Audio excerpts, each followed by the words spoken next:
Hey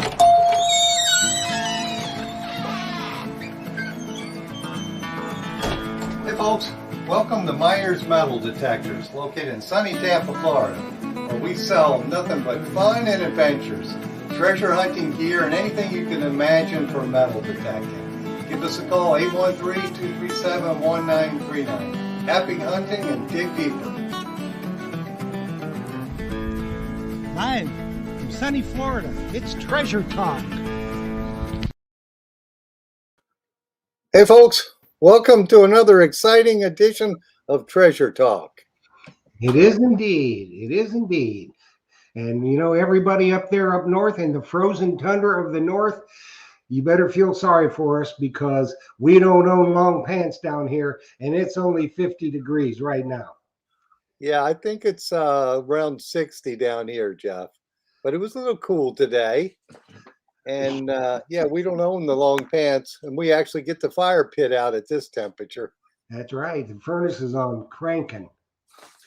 Yeah, I've got my heat on today too. Jocelyn likes it about 72 degrees. So Well, you know. it runs. Yeah, So I guess we got another exciting show brewing here. So let me run through the stuff here. Today's show, of course, is brought to you by your friends at Myers Metal Detectors, where we sell fun and adventure, and also the views, thoughts, and opinions expressed by Treasure Talk guests and members belong solely to the guests and members and not necessarily to Phil Myers, Jocelyn Myers, Myers Metal Detectors, or Jeff Monin. And of course, the purpose of Treasure Talk is to promote the hobby of treasure hunting and metal detecting and to educate our members in a fun, informative manner. And that's what we're going to do today, isn't it, Jeff? it is indeed. It is indeed. But I think we got a really good show coming up. Y'all have seen this young man before. Yes.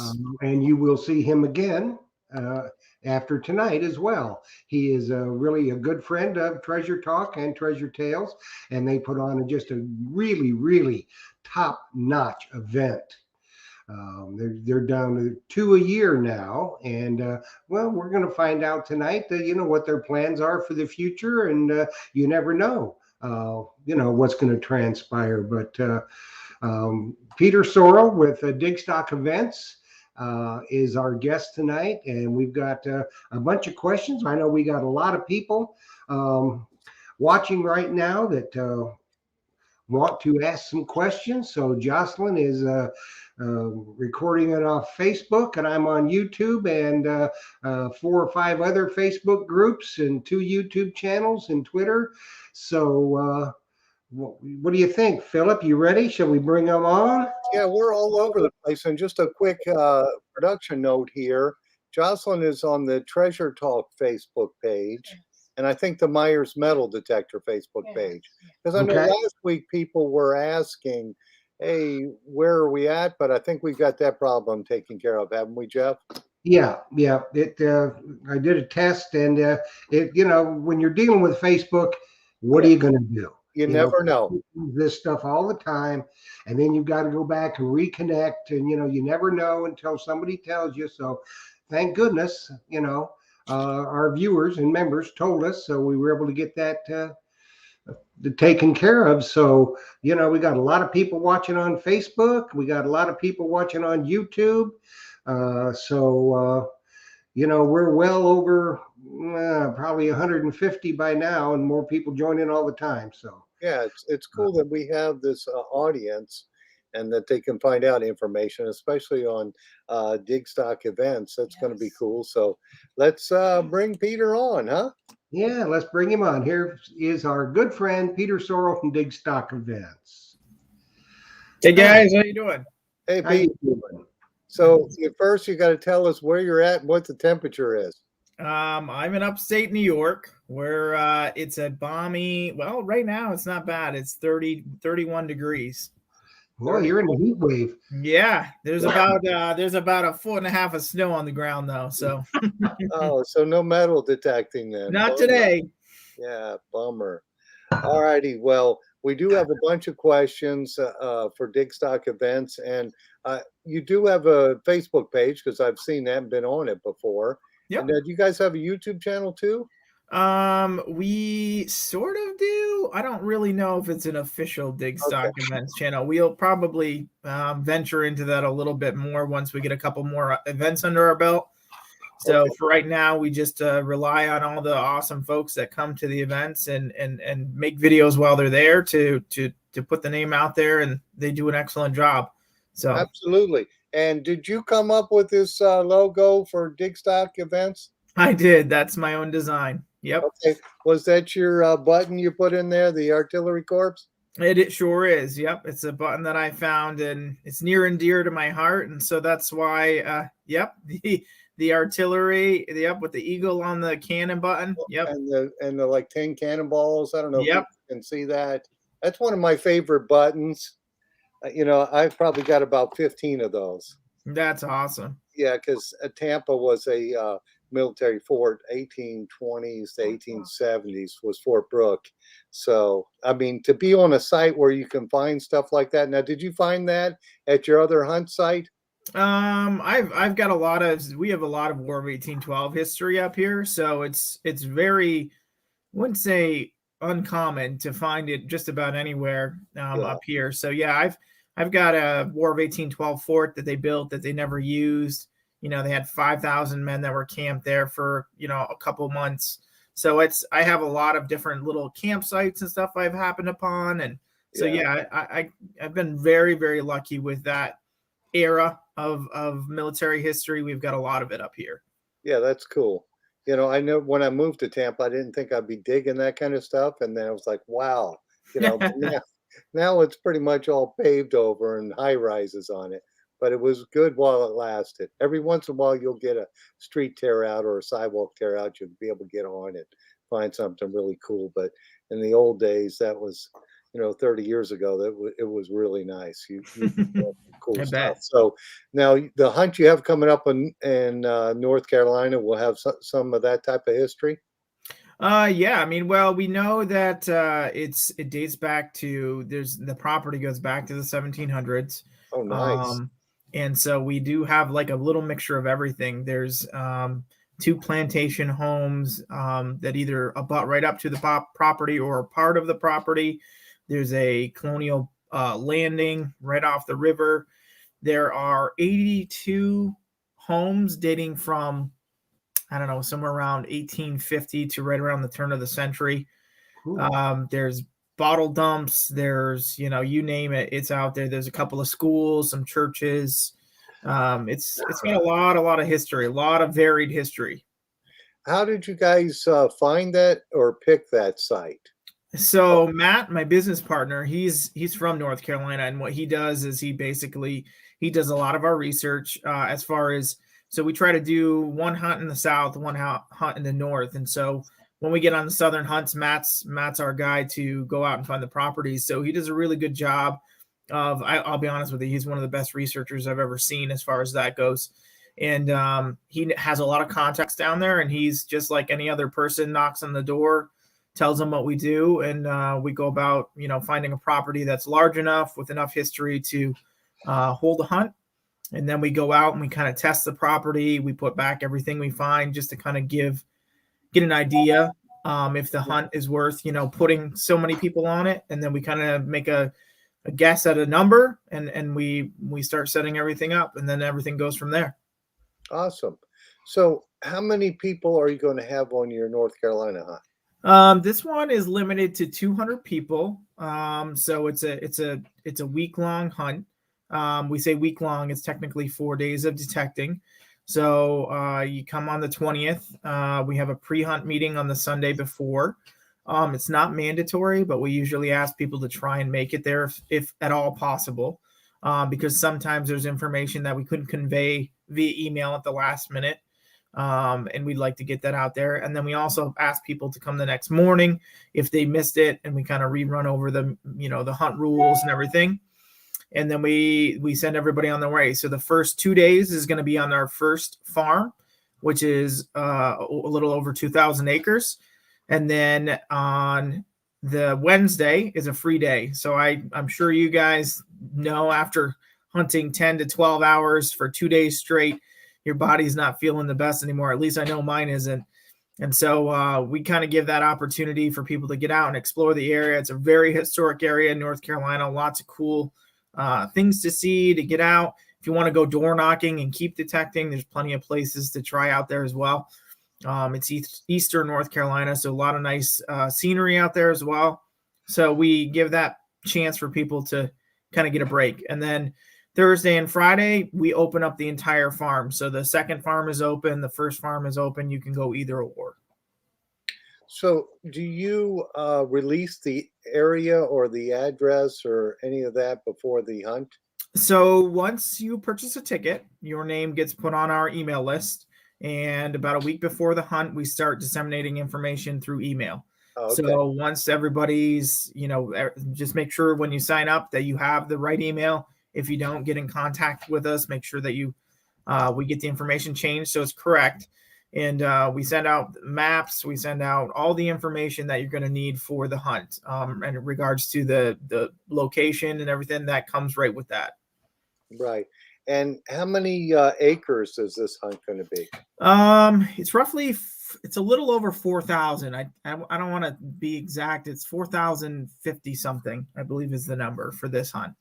Yeah, so there's plenty of room for everybody to plenty of room. Yeah, right on top of each other. Right. Yeah, we like to do these hunts with a large amount of area, with a large amount of different places to check out. So some homes are going to be older than others. It just depends on where you go. Mm-hmm. And our hunt's really different because we actually provide everybody with a link for a Google map that was created by some friends of ours, where it's interactive. And so what we do is, because our hunts, we have people who've been detecting for 20 years. And then we have people who started detecting yesterday. So we like to have everybody start out with a no advantage. Basically, everybody has the same advantage. So we actually we go through our partners that make the maps for us. They go through and comb every map they can find of the area from the 1700s on up. And they put every point of interest on that map. So when you're out there in the field, you can pull up this Google map, click on a house, and it'll give you walking directions to that exact spot. Awesome. Well, that's good. You got it covered out pretty good. So, somebody that, let's say, and there's a lot of new people detecting, correct, which is a wonderful thing. That maybe you are intimidated by going to a bigger hunt.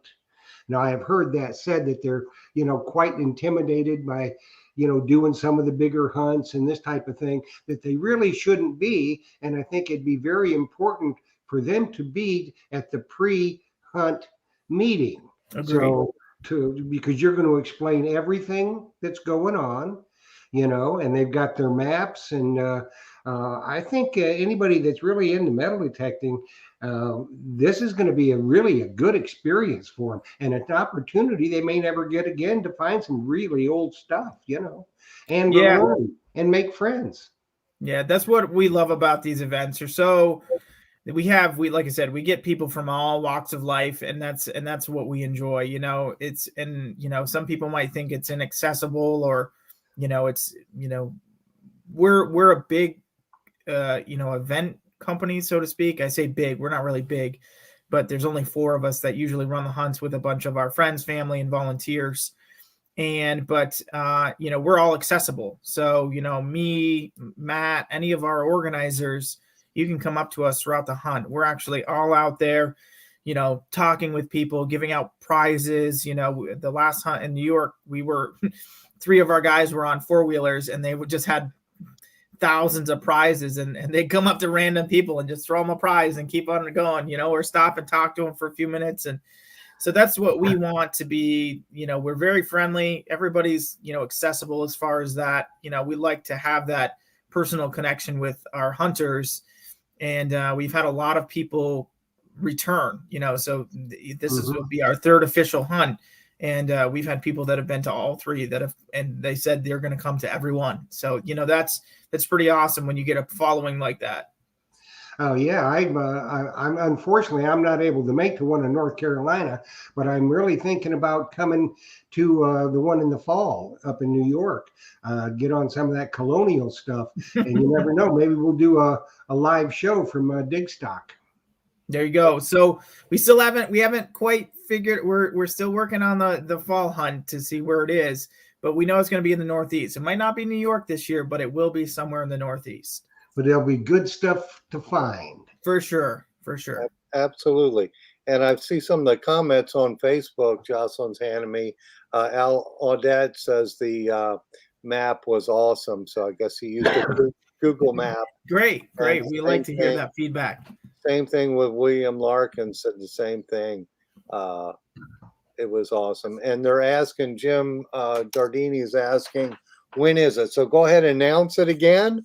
So the March hunt is March 20th to the 25th. So the ticket price is $450, but that includes 2 meals. It includes a t-shirt, an event t-shirt, and it includes $20 worth of raffle tickets.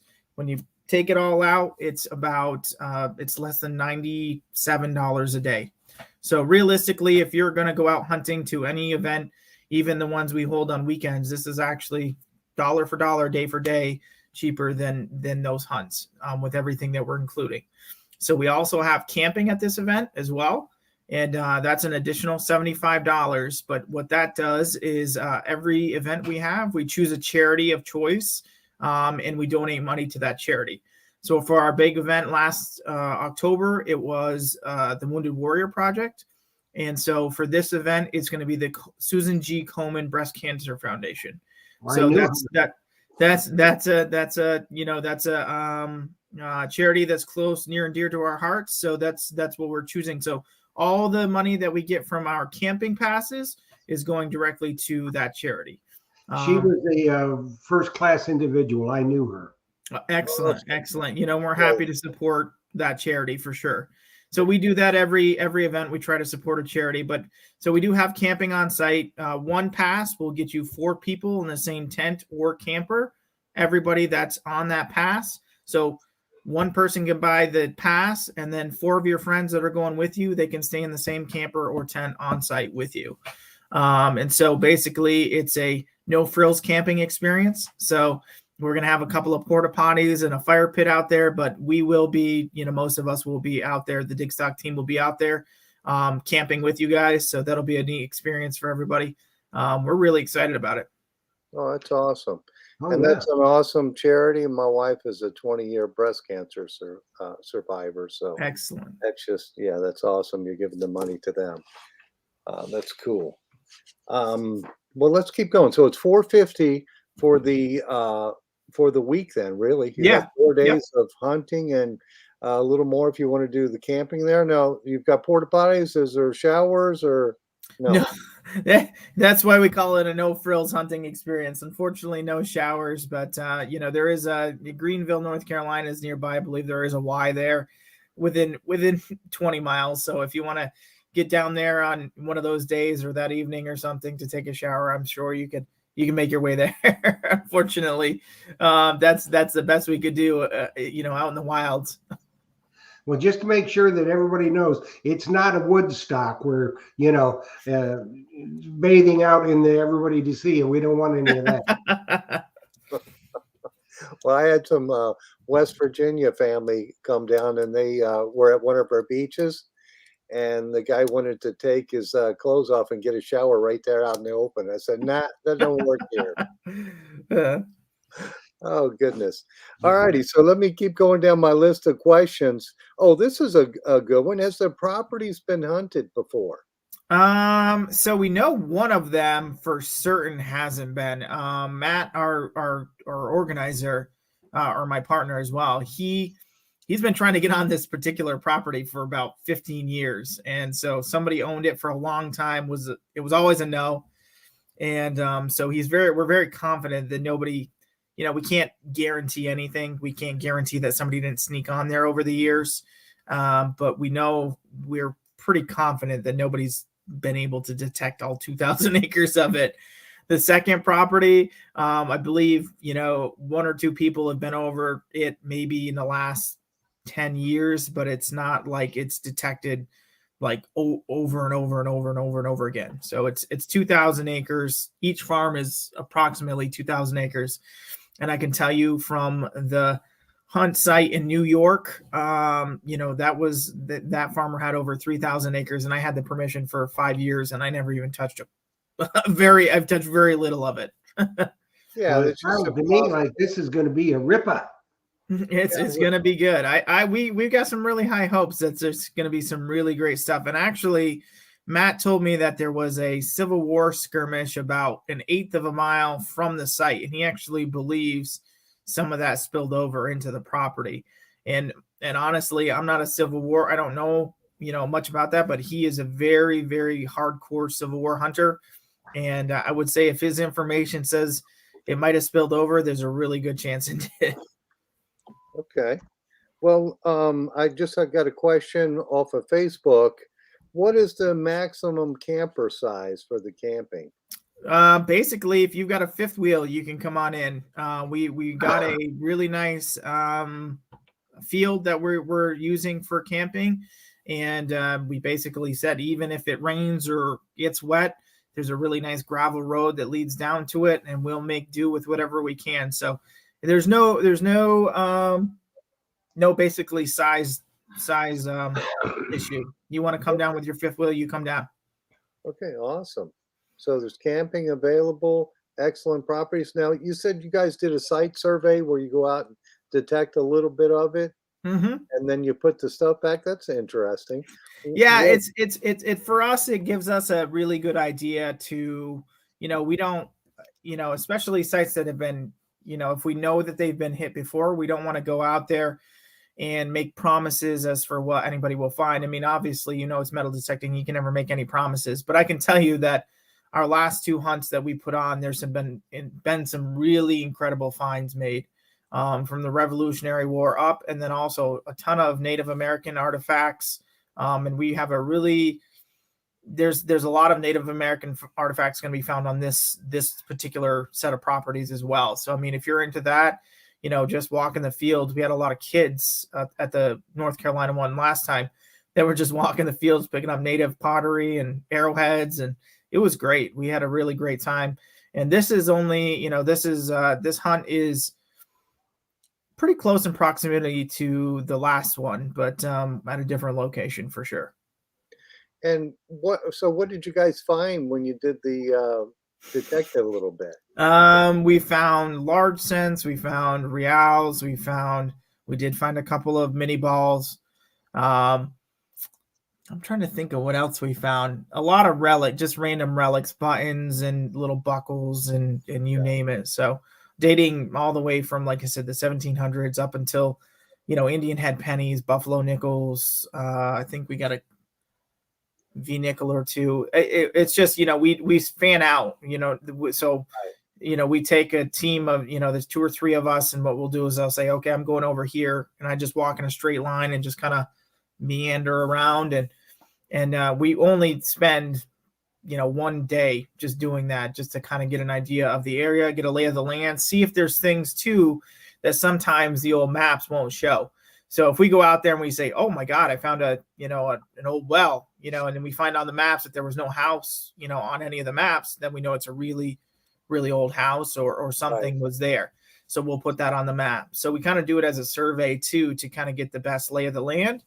We're also scouting out parking areas and everything like that, where to put porta potties around the site, trying to get the best experience for everybody. So it's really a big fact-finding mission for us, and that's how we really determine how many people we put out there. Yeah. Well, 4,000 acres for 200 people is more than enough.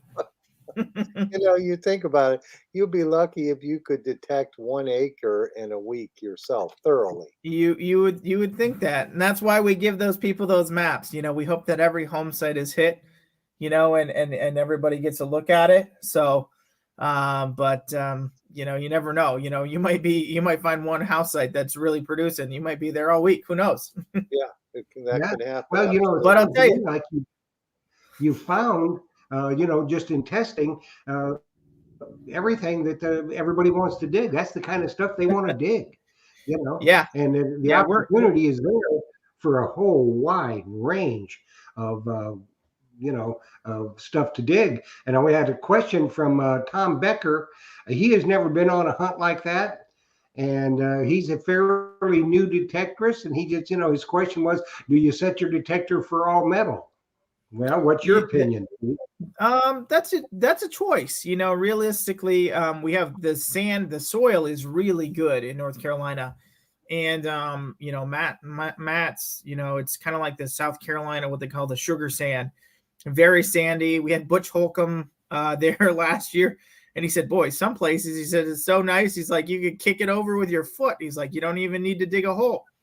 So, I mean, that's something that we really, as far as all metal mode, I don't know if I would do that. Especially if you're in an area where it's, the field has been protected, maybe close to the river or whatnot, that's not had a lot of traffic over the years, maybe would be a better place, or a secluded field that's kind of away from everything else. But if you're kind of right next to the river, you're going to get stuff. That's floated over from the river over the years and stuff. So all metal mode, maybe not for this particular hunt. But if you find a nice secluded area, or even an old home site that's way out in the middle of nowhere, if you start finding some really good stuff, I usually put on all metal mode when I first trying to find a site, because it gives me an idea of where that home was. So if they use nails or something like that, you'll get into the patch where it starts to, you hear everything, but once you're in there and you want the good stuff, it's hard to hear the good stuff sometimes once you get in those patches of nails. So that's when I would tune everything back out to what you're specifically looking for. Yeah, I mean, like you said, Tom is one of the guys that, he may be a little nervous about going because he's never been to one of those type of hunts. But the thing of it is, if he's got a question, he can find you, he can find Matt, he's going to make a ton of friends. He is. Yep. He'll know people there. Ask them. Everybody is more than happy to help everybody. And, I think it'd be an experience that he would definitely enjoy. Yeah, I agree. We try to do our best to accommodate a large range of people. And we do bring in a lot of sponsors and everything as well. So like if you have a certain machine, or you have a question you want to ask somebody, there a lot of times there's technical help there from the guys that make the machine. So which is really nice. And in the past we've had people. We had a gentleman that his Equinox, his battery died or something out on the field. He came up and he's like, well, I guess I'm done detecting. And I went over to my trunk and I grabbed him my Deus and I said, no, you're not. And I sent him back out. I told him how to use it, showed him how to use it, and said, have a great day. Bring it back at the end. And so he still enjoyed the rest of the hunt. Yeah, he probably went and bought a Deus because it's so much so light. Hey, I just saw a comment from Rose, and she said she did the one up in New York. Didn't find a whole lot, but she said she had an awesome time. Excellent. And said, hello, Pete. So that was from Rose.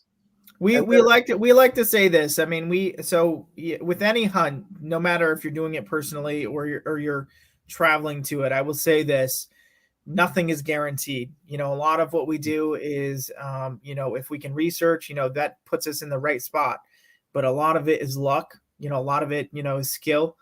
And so what we say is, you may not find the Taj Mahal, or you may not find, a gold coin or a real, but we can say that you're going to have a great experience, either way, meeting the people, just enjoying the atmosphere, getting to see everybody that you've only seen, on Facebook or YouTube or whatever. We have a lot of special guests that show up at our events. We have a lot of YouTubers that come down, and it's great for everybody to get there and interact and have a great time and just chat. And, a lot of them go out to dinner and stuff out on the side, besides what we do, they're interacting outside of the event, which is really, really great. And we really encourage that.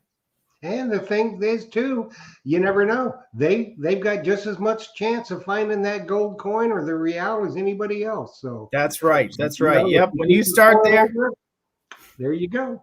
When you start there, everybody's got the same chance. Exactly. There's No advantages. Everybody gets the same one. Well, I'm going to read you a couple of comments from Facebook.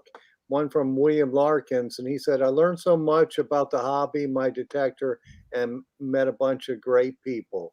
So, Excellent. and then Kimberly Kramer, she says, Digstock in New York was fun. I didn't find a ton, but I met some really cool people. That's what So, we like to hear. so it's just a way. And I see a lot of names that I know are new detectorists.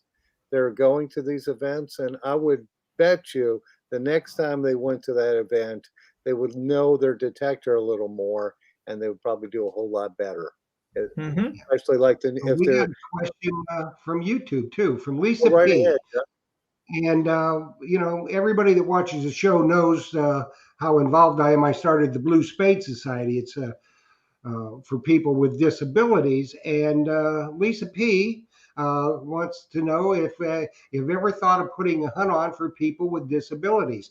I mean, are there any kind of arrangements made for people with disabilities, like maybe a golf cart to carry them out to a place where they can detect, and then maybe bring them back later if they have a lot of trouble walking and stuff? We've tried to make accommodations as best as we can. So especially like even when when we had the big event in New York, there was certain parking and everything Hmm. that we had reserved for people with disabilities or just trouble getting around. We had a lot of older hunters. We had one guy that was walking around with a walker detecting. He'd grab a hold of his detector and he'd walk around it with he'd hold one hand on the walker and one with the other detector, and he'd walk around and he had a great time. And so we haven't made anything specifically for that group of people, but it doesn't mean that we can't incorporate some things in the future to help support those guys for sure. Oh, Uh, good. yeah, anytime you can help somebody, it's a good thing, and you get rewarded over and over again. And I'm watching the live feed, which I normally don't do on Facebook, but I can see it. Al Audette has said, agree with Phil 100%. I'm a rookie, and I learned a ton at Digstock. So Excellent. I bet if Al goes back or goes to the one in New York and North Carolina, he'll probably do extremely well. And that's what with metal detecting, as you learn, as you do this for years and years, everything starts to click. Especially Hmm. with a detector, you get a brand new detector. If you're new, you're just learning the detector probably the first 50 hours. I After would say at least that, at yeah, least 50 hours. Yeah, I would say you're not even well versed in what it's telling you until about 50 hours. That's what I'd say. Anybody that's new to detecting, first of all, patience it really yeah, is. it You have to really have a is. lot of patience. You have to have a lot of get up and go to do it. It's if it becomes a passion once you start finding your first few things. Your first wheat penny is going to be the most amazing thing you've ever seen in your life, and then after Absolutely. about 700 wheat pennies, you're going to be like, oh, that's just another wheat penny. And then Another week. then you're on the Indian head pennies, and then you'll Yes. find 500 of those. And you're waiting for the large cent. So it's one of those things that the persistence, when I first started, I was not, that's what my patience is what got me to continue. There were days that you'd come away and you'd be frustrated and I'm not finding anything. This is a terrible hobby. Why would I keep doing it? But then I learned to do better research and, knock on doors, gain the confidence to knock on people's doors, find some historical sites. I kind of like make a little portfolio. If there's a really special place that I want to go, I'll get all the information together, everything that I think, would be of interest to the landowner. And then I go in, loaded, with information. And then I can share that with the landowner and, we have a much better chance of getting that property. But a lot of confidence too goes into it, but that comes in time. It's Yes. not, you don't have it your first day, but I can tell you after doing it as many years as I've been doing this since 12 years now. So it comes with experience. So don't give up. That's Yeah. my Yeah, best advice. and don't be shy or reticent about going because you haven't been detecting that long, because I will promise you, you are going to meet so many really cool people that they remember when they were in your position, and they love to share knowledge and you'll just have a great time. And the best thing that you will remember about your trip are the friendships that you made. You're Agreed. not going to remember, well, I found Real. Well, you probably remember that, but you're going to remember about the relationships that you made and the friends you made and the good time that you had. And that's what it's all about, really. Yeah, So I know. I would say it's corny, but the friendships are the real treasure. I mean, I I'm was not, just you going know, to say that's the real treasure. that's not a joke. Everybody thinks it may be a little bit corny, but it's really true. I mean, I've met some really amazing people in this hobby, and it's just a matter of, some of those people who were strangers when we first met are now lifelong friends. So that's what I love about it. You can come from any background, any type of environment, and you're going to be one of us. Just take the time to talk to other people and get to come to something like this. It doesn't have to be our event. Of course we want you to come to our event, but we don't, any event really. Will get you in the right place, and you're going to meet a lot of great people in this hobby. There's a lot of really good people. Yeah, And and a you lot of have, people. there's somebody wanting to know, during the day, you'll have some food trucks or food vendors there that they can get. So we're going to provide two catered meals during the week. So for the week long one, we might have, we might have one food truck there. We're going to see if the lady that we had at the last hunt is available for this week. And she hasn't quite nailed down if she's going to be there or not. So what I would say is this one, we will provide two meals. We're going to provide a meal on Tuesday afternoon and Friday afternoon. And all of our giveaways and everything is going to be that Friday afternoon. So we do provide two meals, but for the most part, I would say a lot of people try to get breakfast in before they come, and then bring some snacks and stuff for lunch. I always bring a backpack, especially for the big hunts that I go on. I put a bunch of snacks in there, a bunch of water, make sure, I'm good to go for the day. And then, I hunt all day and then, I enjoy dinner with my friends and stuff in the evening. So I would say the majority of people are going to do the same thing. So we will have two catered meals Tuesday and Friday for lunch. But besides that, I can't be 100% sure if we're going to have the food truck at this one. Okay. Well, we had another question off YouTube from Roy Jones, wanted to know what detector manufacturers are going to be there. Possibly if he wanted to buy a detector, So we don't. So we have right now on board. We have Garrett, we have XP, we have First Texas Products, which is Fisher, Technetics, and Bounty Hunter, and we have Nocta Macro. And then we've also got a lot of other great sponsors. The Gold Prospectors Association of America is going to be there. We've got Rum Runner, Relics. We've got quite a few other people that are going to be there in general. I don't know if we're going to be selling any products at this particular event, but a lot of us are dealers. So if you do need a particular machine, Myers Metal Detectors could also help you out for sure. Yeah, get it before you go. Get it before you go, eh? That's right. Get it before you go. But yeah, and there's just going to be a lot of really good information there. So if there's a particular metal detector you're interested in, you could talk to any of our representatives from those companies. Right. Some sponsors may come in late, and we're still working on a couple to see if they're going to show up. So that's, there's a possibility we could have a couple more sponsors before the event shows up. Yeah, with the sponsors, the good thing about them being there, if you're new to detecting, and I was watching the feed, there was a lot of people who were new to detecting at your New York hunt. They could talk right to the manufacturer's rep. Mm-hmm. They have a wealth of info. And I know you said Garrett, XP, First Texas. Who do you know who you have coming from these companies? So I think Barack and Dwight are going to be coming from Nocta Macro. Okay. I'm Russ Balbarona, and I think from First Texas, and I think he's got a couple of guests coming. Some guys that are on their team. And then we've got from Garrett, I know they're sending a couple of reps. I know Gypsy Jewel for sure is going to be there.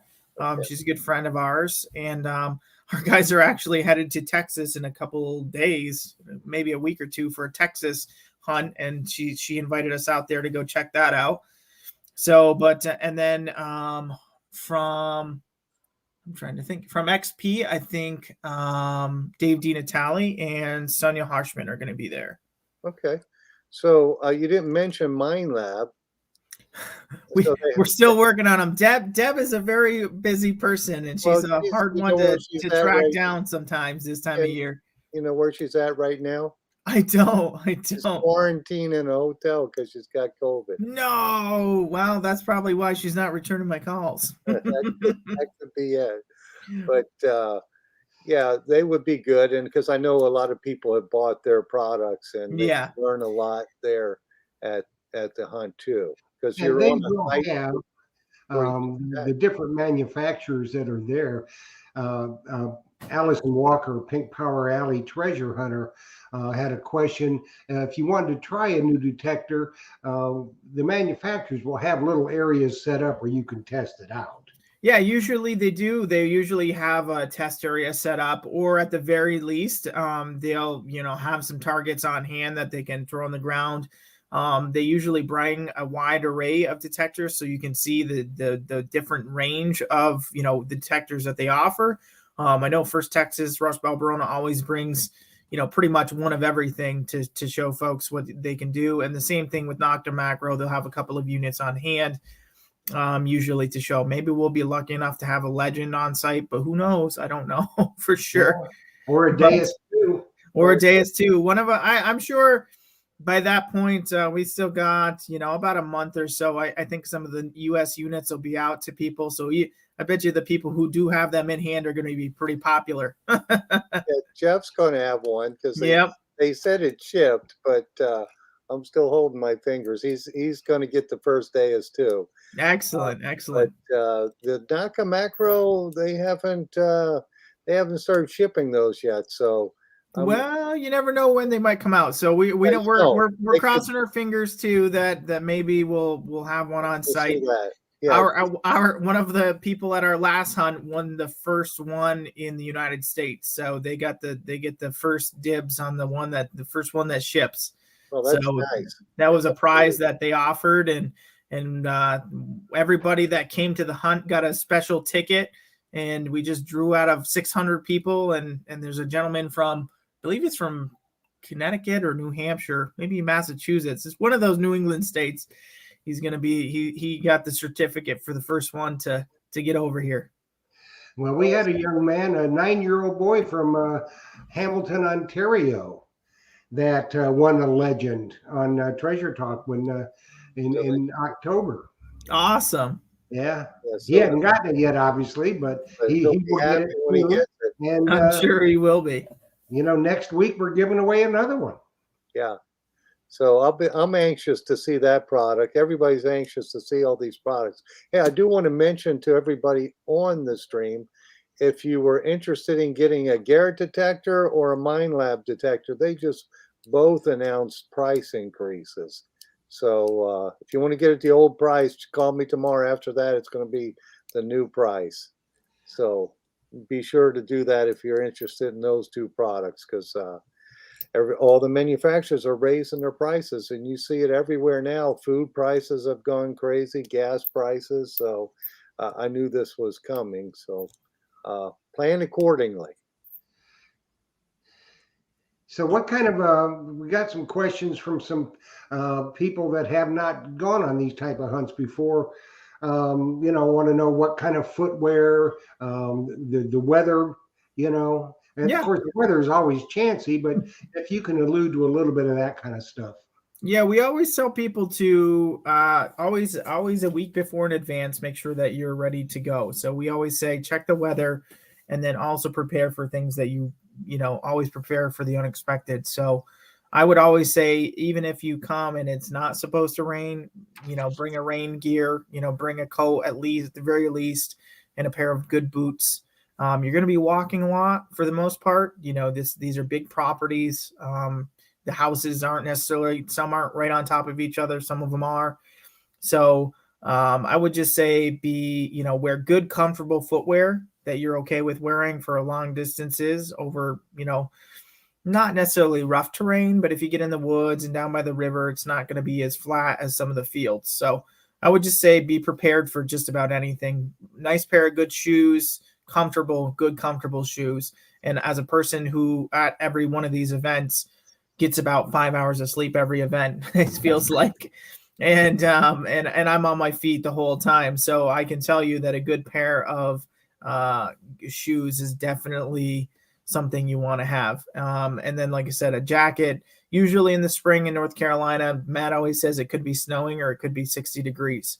And last year in March, it was, I think we had 55 to 60 degrees all weekend long. It was quite nice, actually. The sun was shining both days, and we had some really good weather. So we've been blessed with both of our events have had exceptional weather. So we couldn't have asked for better weather, and let's hope that streak continues. But knock on wood here that it continues. But I would just say prepare for the unexpected, but hope for the best.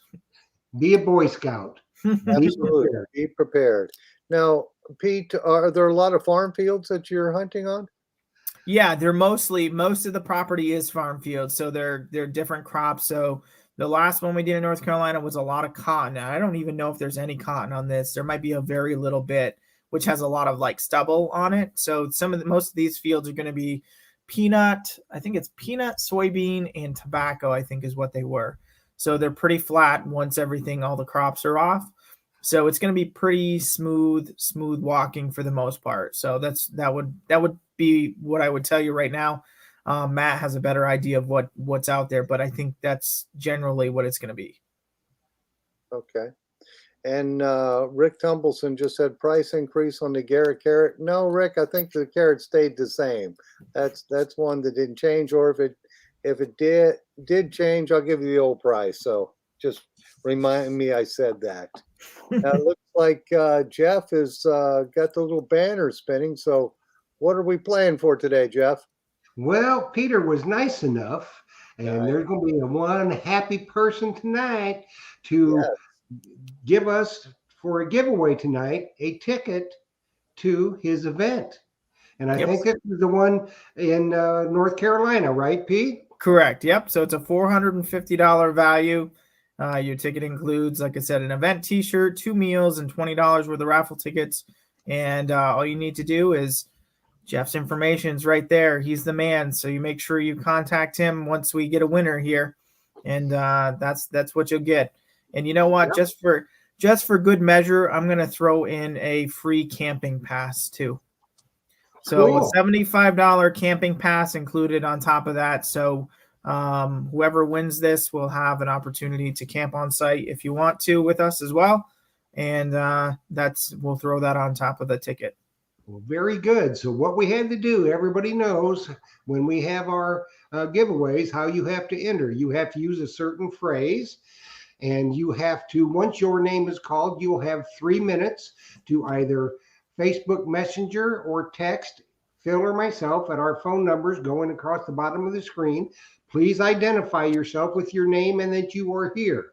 And then what you must do, and this is the only way that you will be able to receive your prize, is to email to treasuretalkshow@gmail.com your information. I forward that on to Pete, and you get your goodies that way. So I've got the names drawn by random name picker. So it is 49 minutes after the hour right now. So at 7:52, we're going to draw another name. So Jamie Herzog, if you are in the house, you're going to Digstock, son. You got 3 minutes. Awesome. Well, let's see if he's here. Yes. Let's see if he's here. If he's not, he'll be kicking himself. And I just want to remind folks, it's March 20th through the 25th, right, Pete? Yes. Yep. Yeah, because I've had several things going through the live feed asking the date. And also, real quick shout out to my good friend Gary Toledo, Dirt Digging Toledo. He moved out to Arizona, and he's on the live feed tonight. But his family's here from Tampa, so I think he may still be in Tampa. So say hey to Gary Toledo, and he's also got on Facebook group Dirt Digging Toledo. He does a lot of cool things on his Facebook page. So welcome, Gary. And somebody on Facebook want to know about discounts for children. So we do all of our hunts are any child 12 or under is free. So if you have a child and you're going to bring them with you, just make sure that we get that information. So if you purchase a ticket, we all of our tickets are pretty well comprehensive. So when you purchase a ticket on our event site, our waiver, our liability waiver is right there. Before you even purchase a ticket, you put your t-shirt size in there for the event. So we made it really inclusive as far as that. If you're going to have another guest, there's a little thing at the bottom that says, additional guests. And we ask that if you are coming with more than one person, you purchase one ticket at a time so we get the information for every detectorist that's coming. If you do have a child that's coming, you don't have to buy another ticket. Just make sure that you email us info@digstockevents.com. Let us know the person that purchased the ticket, and then let us know the name of the child that's 12 or under. Okay. Pete, people are asking if they should wear waterproof boots. I'll be honest with you. Every event I do, you'll see me. I'll be the guy walking around in boots, but that's just me. That's a fashion choice. But I don't know if I would recommend. It's up to you. That's a personal choice, I guess, as far as if you want them waterproof or not.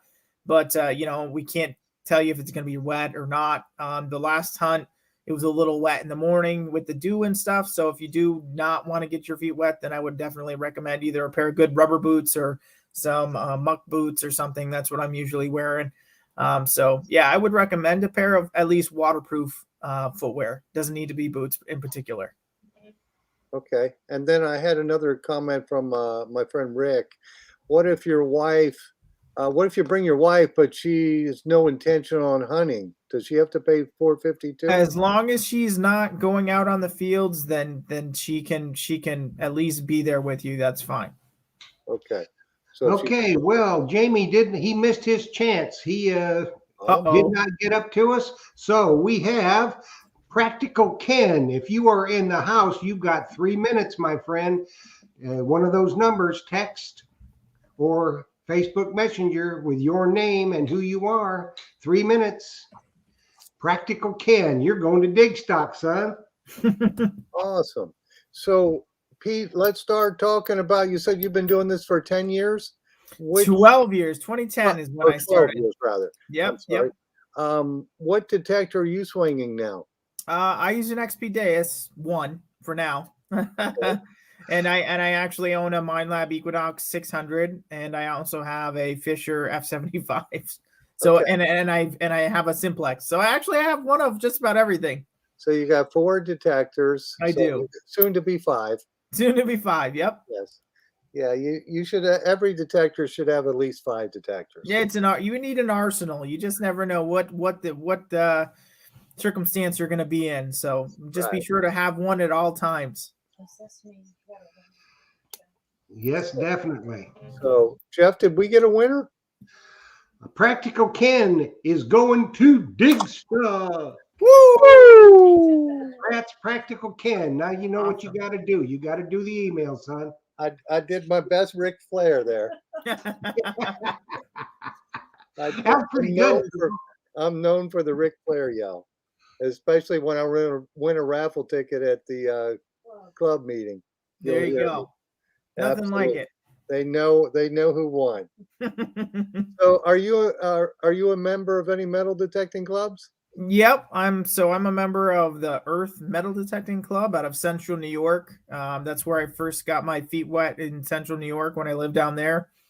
And so even though I don't live there anymore, one of our club members is actually our CFO for the company. So I've still got strong ties to those guys down there. And I always go to our club hunt every year. I still pay my dues. I go to as many things as I can with them. Even though I'm 300 miles away, I still do my best to participate in that club. Okay, cool. Yeah. So how many members does that club have?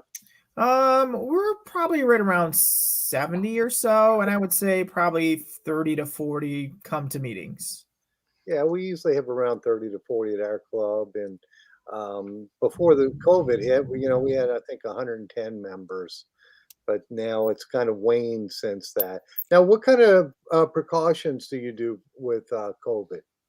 Well, it depends on, so like, even so we had the North Carolina hunt, the restrictions were just starting to be lifted, but we were still pretty cautious. We provided every hunter with a mask, and then we asked that when we were all grouped up to just wear your mask. Once you're out in the field and detecting in your own space, that's your prerogative if you want to wear one or not.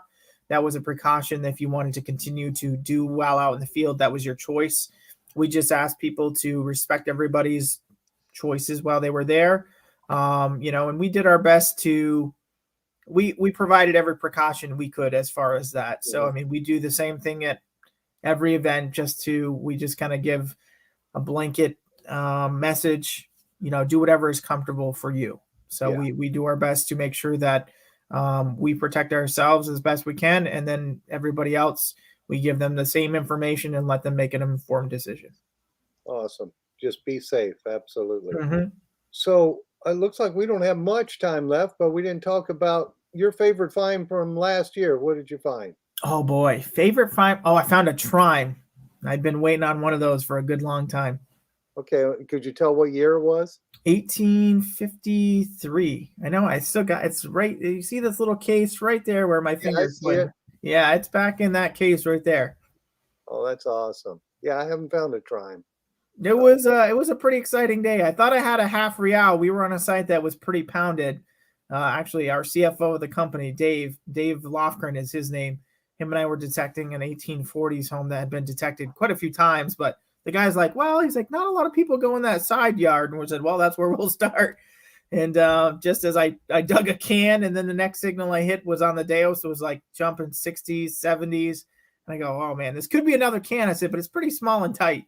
And I popped the plug, and about 4 inches down was the trime. It's beautiful. It's gorgeous. Okay, cool. That was your favorite one from this past year. That was my favorite one from 2021. Okay, all-time favorite. Oh, my pine tree shilling. Pine tree shilling. Yeah, we talked about that the last time, I believe. Now, gold coin? I've been lucky enough to find 2 gold coins in my lifetime. Oh, nice. And which ones were they? I found a $5 gold piece. No, a $10 gold piece and a $2.50 gold, or $1. It was a $1 Liberty head, and then I found a $10 Indian. Awesome. Real cool. So, Jeff, you got questions off of YouTube? No, just a practical Ken. He was lamenting that he didn't have anybody there. He says, thank you, everyone. Wow. I don't have anyone to high five here. Wish everyone was here. I would be high fiving everyone. Woo! Woo! We're high fiving you. We're high fiving you, Ken. Yes, great job. High five. Great job. Yeah, and I do want to real quick remind everybody in the Tampa Bay area that our metal detecting club meeting, I guess, is coming up the third Tuesday. I believe that's Valentine's Day, February the 14th. Does that sound right? It is indeed. Yeah, so if you got a chance and you're in the Tampa Bay area, check us out for sure. Call me at the shop or go to WSAS.club. That's the So you're having a club meeting the night of the show? Pardon me? You're having a club meeting on a Monday night? No, Tuesday night. Well, that's the 15th. Okay, the 15th. Is a Monday night. Okay, I've been corrected. Thank you. Love to hear it. That's when the quarter hoarder is going to be here. Yes. Oh, Jason. He's a great guy. And that's when we're giving away a legend. Oh, yes, we are. Yeah, Jason's a really good guy. I really like him a lot. Yeah. I like his videos. He puts a lot of time into them. He does. Good job. Now, we had a question from the Mumbles man. Wants to know what your most unusual find is. Oh boy, that's a good one. I found a silver bridge, like an old. They were teeth. I mean, they had like ivory teeth with a silver bridge. So that was out of somebody's mouth from the 1800s. I said, I remarked when I found it, I hope I don't find the rest of this fella. And Practical Ken just said, he said, you know how hard it is to text when your hands are shaking? Well, we're happy to have you, Ken. We're really excited. Feel free to, when you show up, to make sure you make yourself known and where you won the ticket. And so we'll be happy to have you. He's a top flight detectorist too. So you'll have a good guy there. So Uh, Pete, good guy. for the guys who haven't won, how many tickets do you have left available? We've got, I think we were just about 40 last night, and I think we sold one or two today. So I think it's under, I believe it's under 40 tickets left for the event. Okay, so they still have a chance to Yep. purchase their ticket, and they do that all online then? Yep. You go right to our website, www.digstockevents.com. Click on Digstock 3, and then basically everything you need to know will be right there. Tickets can be purchased under the Tickets and Info tab. Just read through the little thing we have at the very top, then purchase your ticket. Purchase your ticket first. If you're going to get a camping pass, wait until after you purchase your ticket to get the camping pass. Okay. So you still have time to do that, and I would You got suggest that even people who are new to detecting, check it out because you'll learn a lot. The manufacturers will be there. You can ask a lot of questions, and some seasoned detectors I know will be there, and they can help you out too. Yep, it'll So be with great. that, it looks like, Jeff, we're running over time, aren't we? Yeah, we are. So All it's about time to call it a night. Peter, Yes, we it is. thank you very much for coming. And so does Practical Ken. Yeah. He thanks you a lot. I'm sure he does. Well, thank you so much again, guys, for having me on. It's always a pleasure speaking with you. And hopefully someday I'll make my way down to Florida and you guys can take me out for a time. Or if you guys are ever up here, feel free to give me a shout. Absolutely. I certainly will, and we'll be up there. We're going to come up there and do some hunting. I can promise you that. So we just, we want to thank you very much for coming with us tonight, and I will get you that information we talked about before we went live, some contact information, and hopefully they'll be able to attend. So it'll be great. Excellent. Absolutely. Take care, guys. All right. Well, thank you, Pete. Thank you, Jocelyn. And thank you, Jeff. And thank you to all the many members we have on Treasure Talk, Facebook, and YouTube. Happy hunting and dig deeper. Indeed. Dig deeper. Good night, everybody. Good night. We'll see you guys.